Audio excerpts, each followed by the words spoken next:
저도 그렇게 살았습니다. 그런데요, 예순이 넘어서야 알았어요. 저를 거지라 부르던 그 사람이 정말 제 인생을 훔쳐간 사람이었다는 걸요. 윤정 씨는 그 말을 마음속에서 지울 수 없었습니다. 상견례 자리에서 들었던 모욕은 사흘이 지나도 가시지 않았고 잠도 잘 오지 않았습니다. 그날 며느리가 정리하다 가져온 낡은 상자가 눈에 들어왔습니다. 겉면에 먼지가 가득 쌓여 있었고 묶어둔 끈은 풀릴 듯 말 듯 삐걱거렸습니다. 어머니, 이거 어머님 거 같은데요? 며느리의 말에 윤정 씨는 천천히 상자를 열었습니다. 안에서 오래된 공책 한 권이 모습을 드러냈습니다. 표지에는 삐뚤빼뚤한 글씨로 백설식당 조리법이라고 적혀 있었습니다. 윤정 씨는 돋보기를 꺼내 들었습니다. 요즘은 작은 글씨가 잘 보이지 않아 항상 가지고 다녔습니다. 공책을 펼치자 색이 바랜 글씨들이 조용히 모습을 드러냈습니다. 손때 묻은 페이지 사이로 조리법이 빼곡히 적혀 있었고 문장을 따라 내려갈수록 오래된 기억이 서서히 떠올랐습니다. 고추장 2큰술, 간장 1큰술 반, 설탕 반 큰술. 익숙했습니다. 너무 익숙해서 손끝이 떨릴 정도였어요. 그리고 한 페이지에서 눈이 멈췄습니다. 백설 프랜차이즈 메뉴 개발 미팅 1994년 3월. 그 순간 심장이 크게 내려앉았습니다. 손등에 힘이 들어가 종이가 약하게 구겨졌습니다. 이건 내 글씨잖아. 작게 중얼거리며 페이지를 넘겼습니다. 그 안에는 조리 과정, 재료 비율, 양념 배합까지 30해 전 자신이 직접 만들어낸 그대로가 적혀 있었습니다. 그러다 한 이름이 눈에 들어왔습니다. 김연경 대표. 상견례 자리에서 자신을 거지라 부르던 그 여자의 이름이었습니다. 햇빛이 창문으로 스며들어 페이지 위에 고요히 비쳤습니다. 윤정 씨는 공책을 두 손으로 꼭 쥐었습니다. 눈가가 뜨겁게 달아올랐습니다. 며느리가 부엌에서 물었습니다. 어머니 괜찮으세요? 얼굴이 안 좋아 보여요. 응, 괜찮아. 하지만 목소리는 흔들리고 있었습니다. 예순이 넘어 처음 알게 된 진실은 지금껏 받아온 모욕보다 훨씬 무거웠습니다. 호텔 식당의 공기는 너무 밝고 차가웠습니다. 윤정 씨는 낯선 공간에 앉아 조용히 숨을 고르고 있었어요. 높은 천장, 유리처럼 반짝이는 샹들리에, 그리고 익숙하지 않은 가격표가 그녀의 어깨를 더 무겁게 눌렀습니다. 맞은편 여자 김연경은 메뉴판을 덮으며 시선을 들었습니다. 손가락엔 큰 다이아 반지가 번쩍였고 말투엔 묘한 우월감이 스며 있었죠. 집이 오래된 아파트라면서요? 조용한 목소리였지만 마음을 찌르는 날카로움이 담겨 있었습니다. 윤정 씨는 최대한 평온한 표정을 지었습니다. 네, 오래됐지만 정 붙이고 잘 살고 있습니다. 그녀의 목소리는 부드러웠고 결혼을 앞둔 자리라는 걸 잊지 않으려 했습니다. 하지만 여자의 입가에는 가볍고 차가운 미소가 스쳤습니다. 정은 붙이실 수 있겠죠. 하지만 수준 차이는 어쩔 수 없는 거니까요. 그 말은 순간 주변 공기를 얼게 만들었습니다. 윤정 씨는 물잔을 들어 올리려 했지만 손끝이 잠시 멈췄습니다. 심장이 조용히 내려앉는 느낌이 들었어요. 오늘은 참아야 해. 아이 얼굴만 생각하자. 그는 마음속으로 계속 되뇌었습니다. 그러나 여자는 멈추지 않았습니다. 솔직히 말해서요. 우리 입장에서 보면. 찰나의 침묵 뒤 또렷한 말이 떨어졌습니다. 거의 거지나 다름없는 집안 아닙니까? 옆 테이블에서도 고개가 돌아왔습니다. 며느리가 될 아이는 얼굴을 붉히며 고개를 숙였고 아들은 입술을 꽉 깨물고 있었습니다. 윤정 씨는 조용히 숨을 들이쉬었습니다. 사돈 어른 말씀이 좀 과하신 것 같습니다. 표정은 무너지지 않으려 애썼지만 손은 미세하게 떨리고 있었어요. 여자는 어깨를 조금 올렸다가 내렸습니다. 현실을 말한 것뿐이에요. 우리 딸이랑 결혼하는 이상 체면은 지켜주셔야죠. 그 말은 조건이었고 동시에 경고였습니다. 윤정 씨는 말문을 닫고 무릎 위에서 손가락을 단단히 모았습니다. 손톱이 손바닥을 누를 만큼 힘이 들어갔지만 표정만큼은 흔들리지 않으려 했습니다. 그날 윤정 씨는 처음으로 알았습니다. 참는 것과 당하는 것은 전혀 다른 일이라는 걸요. 아들 행복을 위해 삼켰던 말들은 가슴 한쪽을 깊게 후벼 파고 있었습니다. 결혼식이 끝난 뒤 열린 가족 모임은 강남의 화려한 파티홀이었습니다. 윤정 씨는 입구에서 한 걸음 내딛는 순간부터 마음이 움츠러드는 걸 느꼈어요. 대리석 바닥은 지나치게 반짝였고 천장의 크리스털 조명은 눈부실 만큼 밝았습니다. 여긴 내가 있을 자리가 아닌가 봐. 그녀는 조심스레 주변을 살피며 구석 자리에 앉았습니다. 1시간쯤 지나 사람들의 웃음소리가 커질 때쯤 김연경 대표가 느긋한 걸음으로 다가왔습니다. 사돈 어른 잠깐만요. 부드러운 말투였지만 불러 세우는 방식은 명령처럼 들렸습니다. 윤정 씨가 일어서자 여자는 손짓으로 멀리 있는 테이블을 가리켰습니다. 저쪽에 물 좀 채워주시겠어요? 직원들이 정신이 없네요. 제가요? 윤정 씨의 목소리는 낮았지만 분명 떨렸습니다. 김연경 대표는 작은 미소를 지으며 말했습니다. 예전에 식당 하셨다면서요. 이런 건 익숙하시죠? 실력 좀 보여주세요. 그 말은 칭찬이 아니라 자리가 어디인지 알려주려는 듯 했습니다. 주변 사람들이 하나둘 시선을 돌렸고 작은 속삭임이 스쳤습니다. 불편함과 놀라움이 뒤섞인 분위기였죠. 윤정 씨는 물병 손잡이를 잡으며 천천히 숨을 들이쉬었습니다. 여기서 화내면 아이들만 난처해져. 그 생각 하나로 간신히 마음을 붙잡았습니다. 테이블 사이를 걸어 다니며 잔에 물을 따랐습니다. 손끝은 차갑게 굳었고 물을 따르는 소리가 유난히 크게 들렸습니다. 누군가는 못 본 척 고개를 돌렸고 누군가는 안쓰러운 표정으로 그녀를 바라봤습니다. 행사가 끝날 무렵 김연경 대표가 다시 다가왔습니다. 아까 도움 주셔서 감사해요. 역시 손이 익으셨네요. 미소는 여전히 가벼웠고 말끝에는 얕은 비웃음이 묻어 있었습니다. 윤정 씨는 짧게 대답했습니다. 먼저 가보겠습니다. 집에 돌아오자 거울 속 모습이 낯설게 느껴졌습니다. 눈가에 깊은 주름이 드리워져 있었고 입술은 바짝 말라 있었어요. 내가 왜 이래야 했지? 가슴이 천천히 조여왔습니다. 그날 밤 윤정 씨는 불을 끄지 못한 채 천장을 바라보고 누워 있었습니다. 눈물이 조용히 흘렀고 베개 한쪽이 천천히 젖어갔습니다. 누구에게도 들키고 싶지 않은 울음이었습니다. 이틀 동안 윤정 씨는 노트를 펼쳤다 접었다를 반복했습니다. 페이지마다 손때가 묻어 있었고 글씨 하나하나가 기억을 흔들었어요. 정말 내가 만든 게 맞나? 혹시 착각이면 어쩌지? 하지만 볼수록 더 확실해졌습니다. 그녀가 새벽마다 연구하며 만들었던 맛, 그 조리법이 그대로 적혀 있었어요.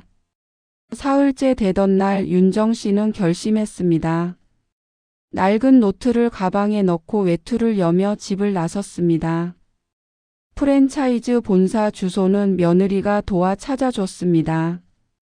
강남 한복판에 있는 빌딩은 유리벽이 햇빛을 반사하며 번쩍였고 윤정 씨는 문 앞에서 잠시 멈춰 섰습니다.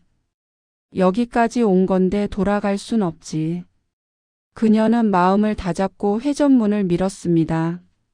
안내 데스크 직원이 다가와 물었습니다. 어떻게 오셨어요? 메뉴 개발팀을 좀 만나고 싶은데요. 예약은 하셨나요? 윤정 씨는 고개를 저었습니다. 아니요. 중요해서 꼭 좀 뵈어야 해요. 직원은 난처한 표정으로 전화를 걸었고 잠시 뒤 안내를 시작했습니다. 엘리베이터 문이 닫히는 순간 윤정 씨의 손이 가볍게 떨렸습니다. 불안이 아니라 오래 눌러왔던 마음이 움직이는 떨림이었죠. 12층 회의실에서 단정한 셔츠 차림의 남자가 일어섰습니다. 안녕하세요. 개발팀 책임자 박민수입니다. 윤정숙입니다. 윤정 씨는 자리에 앉아 가방을 열었습니다. 이걸 좀 봐주세요. 그녀는 낡은 노트를 테이블 위로 밀었습니다. 책임자는 처음엔 가볍게 페이지를 넘겼지만 두 번째, 세 번째 페이지로 갈수록 표정이 굳어졌습니다. 눈이 커지고 손끝이 노트에서 쉽게 떨어지지 않았어요. 이건. 그는 문장을 잊지 못했습니다. 윤정 씨는 조용히 말했습니다. 1994년에 제가 만든 조리법입니다. 작은 식당을 했거든요. 책임자는 노트북을 켜 자료를 대조했습니다. 양념 비율, 조리 순서, 손질 방식까지 하나씩 비교하며 눈빛이 점점 무거워졌습니다. 회의실은 고요했고 윤정 씨는 손을 무릎 위에 올린 채 움직이지 않았습니다. 오랜 침묵 끝에 책임자는 고개를 들었습니다. 이 정도면 거의 동일합니다. 아니, 완전히 같습니다. 윤정 씨의 호흡이 잠시 멈췄습니다. 민감한 문제라 신중하게 확인해야 합니다. 이틀만 시간을 주십시오. 부탁드립니다. 저는 사실만 알고 싶습니다. 엘리베이터를 타고 내려오는 내내 윤정 씨의 심장은 천천히 그러나 강하게 뛰었습니다. 이제 정말 시작이구나. 창밖으로 스치는 도시 풍경이 오늘따라 낯설게 느껴졌습니다. 이틀 후 윤정 씨의 휴대폰이 울렸습니다. 사모님, 다시 한번 뵙고 싶습니다. 박민수 책임자의 목소리는 조심스러웠고 긴장감이 묻어 있었습니다. 윤정 씨는 본사 건물 앞에서 잠시 숨을 골랐습니다. 오늘은 단순한 확인이 아니라 진실을 마주하는 자리라는 것을 알고 있었어요. 회의실 대신 더 넓은 응접실로 안내받자 그 안에는 책임자와 변호사로 보이는 중년 남성이 이미 앉아 있었습니다. 확인되었습니다. 책임자는 서류 몇 장을 가지런히 펼치며 말했습니다. 사모님 말씀이 모두 사실입니다. 이 조리법의 원작자는 사모님이십니다. 그 말이 떨어지는 순간 윤정 씨는 손끝이 저릿해지는 것을 느꼈습니다. 머릿속에서 오래 붙잡혀 있던 무거운 돌덩이가 서서히 바닥으로 떨어지는 듯 했어요. 변호사가 이어 말했습니다. 필적 감정과 작성 시점을 모두 확인했습니다. 반면 회사 쪽 초기 등록 자료는 기록 방식과 시점이 맞지 않습니다. 윤정 씨는 작은 목소리로 물었습니다. 그럼 이 레시피를 회사에 제출한 사람은 누구입니까? 변호사는 잠시 숨을 고르더니 서류 한 장을 그녀 앞에 밀었습니다. 기록상의 최초 제출자는 회장님이십니다. 이름을 보는 순간 윤정 씨의 눈빛이 흔들렸습니다. 김연경. 상견례에서 모욕을 주던 그 여자, 가족 모임에서 물병을 들라던 그 사람의 이름이었습니다. 회장님을 만날 수 있습니까? 윤정 씨의 목소리는 떨렸지만 단단했습니다. 변호사는 눈을 마주치고 천천히 고개를 끄덕였습니다. 주선하겠습니다. 사흘 뒤 윤정 씨는 회장실 문 앞에 섰습니다. 손목이 약하게 떨렸지만 문을 두드리는 손가락은 확실했습니다. 문이 열리자 넓고 깔끔한 집무실이 보였고 중앙에서 김연경 회장이 느리게 일어섰습니다. 무슨 일입니까? 여기는 아무나 들어올 수 있는 곳이 아닙니다. 그녀의 말투는 여전히 차갑고 재빠르게 사람을 내려다보는 듯 했습니다. 윤정 씨는 가방에서 조용히 낡은 노트를 꺼내 회장의 책상 위에 내려놓았습니다. 확인해 보세요. 이 레시피 원래 누구 겁니까? 회장은 노트를 넘기던 손을 갑자기 멈췄습니다. 표정이 흐트러졌고 눈가가 미세하게 떨렸습니다. 말을 잇기도 전에 변호사가 서류를 꺼냈습니다. 회장님, 회사 등록 자료는 작성 방식과 시점이 맞지 않습니다. 수정된 기록도 확인됐습니다. 윤정 씨는 회장을 바라보며 조용히 말했습니다. 저한테 왜 그랬습니까? 거지라고 했죠. 물병 들라고 했죠. 그 모든 게 제 레시피로 번 돈 덕분 아니었습니까? 회장은 입술을 깨물었지만 아무 말도 하지 못했습니다. 고개만 천천히 숙인 채 숨을 고르고 있었죠. 윤정 씨는 노트를 들고 일어섰습니다. 제 이름 돌려받겠습니다. 법대로 하겠습니다. 문을 열고 걸어 나가는 그녀의 발걸음은 살짝 떨렸지만 멈추지 않았습니다. 60이 넘어 처음으로 윤정 씨는 자신을 위해 당당히 싸우고 있었어요. 한 달 뒤 일은 빠르게 진행되었습니다. 변호사와의 연락은 거의 매일 이어졌고 서류가 오가는 동안 윤정 씨의 일상은 고요하지만 무겁게 흘러갔습니다. 그리고 어느 저녁 TV 뉴스 속보가 갑자기 화면을 바꿨습니다. 대기업 여성 회장 레시피 출처 조작 혐의로 구속. 원작자 30년 만에 정식 인정. 기자들의 플래시가 화면을 가득 채웠고 김연경 회장은 손목을 가린 채 빠르게 이동하고 있었습니다. 회장님, 조작 사실 인정하십니까? 왜 원작자를 숨기셨습니까? 쏟아지는 질문 속에서 회장의 고개는 깊이 숙여져 있었어요. 윤정 씨는 리모컨을 눌러 TV를 껐습니다. 더 이상 볼 필요가 없었습니다. 방 안이 갑자기 조용해졌고 그 고요함이 조금은 낯설었습니다. 잠시 후 휴대폰이 울렸습니다. 사모님, 축하드립니다. 변호사의 목소리가 들렸습니다. 모든 사실이 인정됐습니다. 조리법의 원작자는 사모님으로 확정됐습니다. 고맙습니다. 짧은 인사였지만 마음은 복잡했습니다. 오랫동안 연락 없던 지인들이 전화를 걸어왔습니다.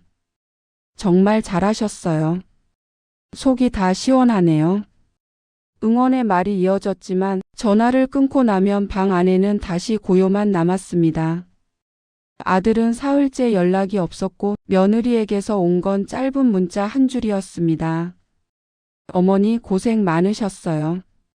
윤정 씨는 식탁 앞에 앉아 창밖을 바라보았습니다. 노을이 지고 있었지만 마음은 따뜻해지지 않았습니다. 이겼는데 왜 이렇게 허전할까? 레시피는 되찾았고 진실도 밝혀졌지만 가족과의 관계는 미묘하게 흔들려 있었습니다. 아들 생각이 스치자 가슴이 조용히 아려왔습니다. 저녁을 차리려고 냉장고를 열었다가 다시 문을 닫았습니다. 혼자 먹기엔 식탁이 너무 넓고 오늘은 밤 냄새조차 피곤하게 느껴졌습니다. 소파에 살짝 기대자 천장의 금이 눈에 들어왔습니다. 언제 생긴 금인지 몰랐지만 마음에 난 금과 너무 닮아 보여 한동안 시선이 떨어지지 않았습니다.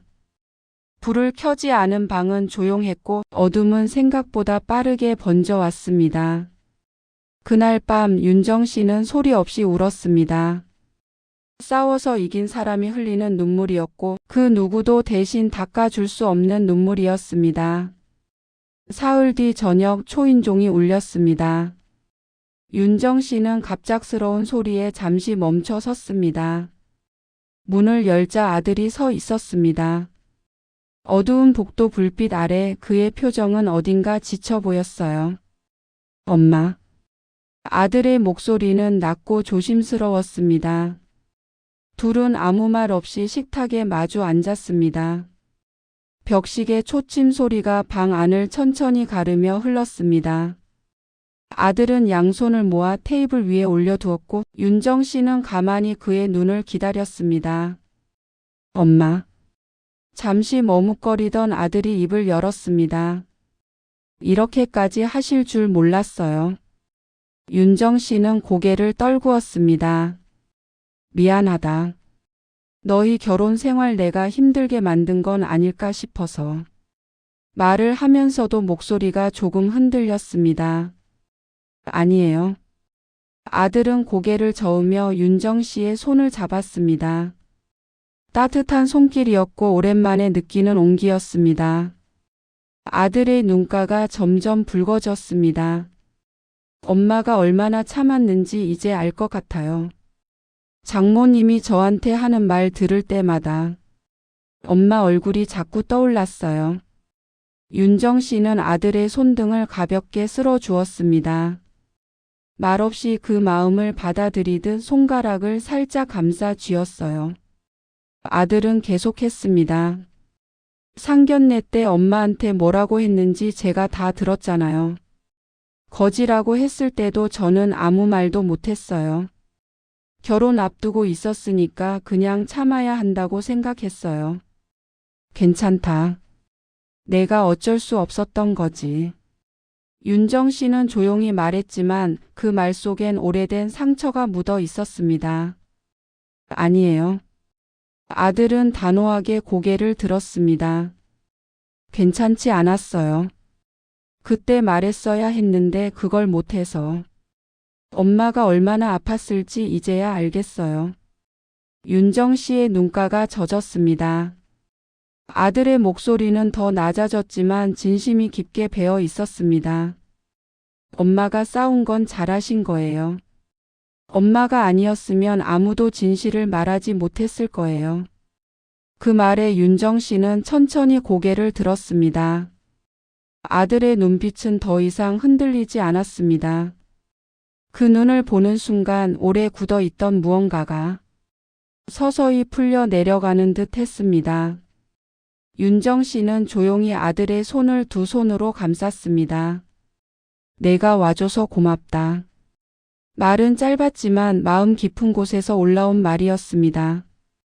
방 안의 공기가 조금 따뜻해졌습니다. 오랫동안 벽처럼 서 있던 거리감이 서서히 녹아내리는 순간이었어요. 아들과의 대화를 끝낸 뒤 며칠이 흘렀습니다. 집 안의 공기는 전보다 조금 따뜻해졌고 창가에 앉아 차를 마시는 윤정 씨의 표정에도 조용한 평온이 깃들기 시작했습니다. 그날 오후 변호사에게서 전화가 왔습니다. 사모님, 절차가 모두 마무리되었습니다.